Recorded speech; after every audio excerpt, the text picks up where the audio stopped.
dans plusieurs pays arabes, cet agenda, cette voie vers l'émancipation a conduit à des impasses réelles, à des guerres civiles. L'Algérie a donné un exemple extraordinaire du dévoiement de cet agenda. On a vu, non seulement en Algérie, en Égypte, des conflits, des conflits internes entre islamistes et non-islamistes, en Tunisie, en Syrie, partout, l'islamisme a comme agenda révolutionnaire de changement, c'est ça l'intérêt, par l'islam, cette idée que l'établissement de l'État islamique mène à l'émancipation, mais ça n'a rien à voir avec l'islam, comme foi et comme croyance, a mené à des impasses. Aujourd'hui, la stratégie de ces mêmes jeunes qui ont échoué avec l'islamisme ont développé une nouvelle stratégie qui correspond plus, de toute façon, à leurs aspirations, qui exprime mieux leurs aspirations d'une part, et qui ouvre beaucoup plus de perspectives. L'islamisme, c'est l'enfermement. L'option démocratique, c'est l'ouverture, d'abord les uns vers les autres, les différents groupes sociaux les uns aux autres, et une ouverture vers le monde. Voilà. Je voudrais dire un mot là-dessus. C'est évident que depuis 20 ou 30 ans, on a assisté à une islamisation des sociétés, ou un retour, ce qu'on appelait le retour à l'islam. C'est-à-dire, par exemple, le signe le plus visible, c'est le port du foulard, c'est l'alcool, et c'est des choses qu'on voit partout. Alors, on peut l'expliquer de manière très différente, et je ne veux pas rentrer dans le débat là-dessus, mais donner un exemple à propos du port du foulard, c'est Gaza. À Gaza, avant 1993, c'est-à-dire avant les accords d'Oslo, 95% des femmes portaient le foulard. Après les accords d'Oslo et le retour à Arafat, c'est tombé à 50%. Et puis de nouveau, c'est 95%. Je dis, c'est des phénomènes très complexes. Là, on est vraiment dans la question de la culture. Je ne pense pas que ça a été imposé. C'est-à-dire, bien sûr, ça a été imposé par la pression sociale.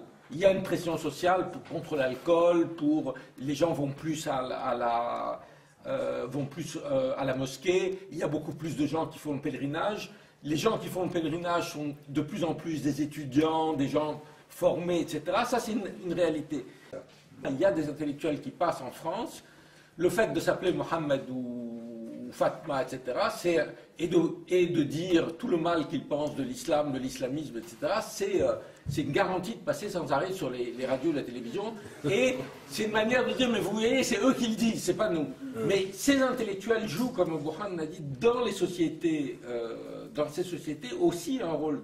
Il faut dire quand même un mot des oppositions, aussi bien égyptiennes de gauche, comme le Waft, le Tagama ou le Waft, ou le parti Tajdid en Tunisie, etc., qui ont cautionné les dictatures au nom de la lutte contre l'obscurantisme.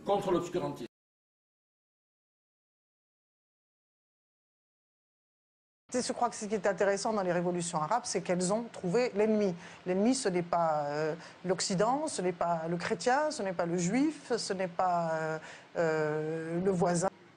Les responsables, c'est tout le monde. C'est les gouvernements élus, ce sera les sociétés, les gentils que nous aimons beaucoup, c'est-à-dire des laïcs, des démocrates, des libéraux, un peu de gauche, des socialistes, tout ça on aime beaucoup. Et puis il y a une grosse composante islamiste. Celle-là, on l'aimera pas beaucoup.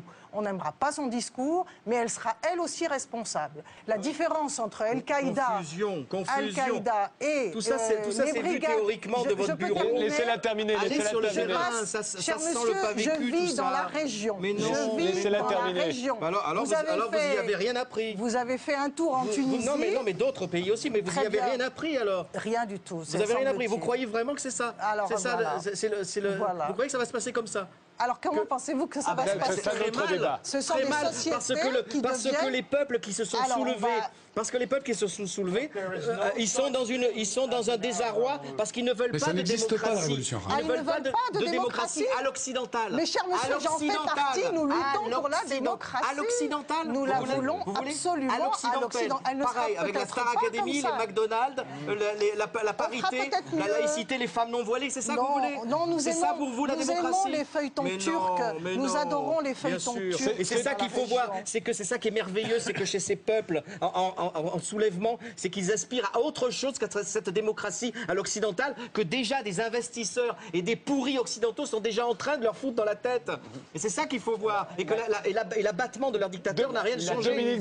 C'est ça qu'il faut inventer. Il faut qu'ils inventent une démocratie à l'arabe, une démocratie musulmane, oui, mais pas calquée sur la démocratie. Il nous reste 5 minutes d'ailleurs, ce sera d'ailleurs la conclusion de chacun.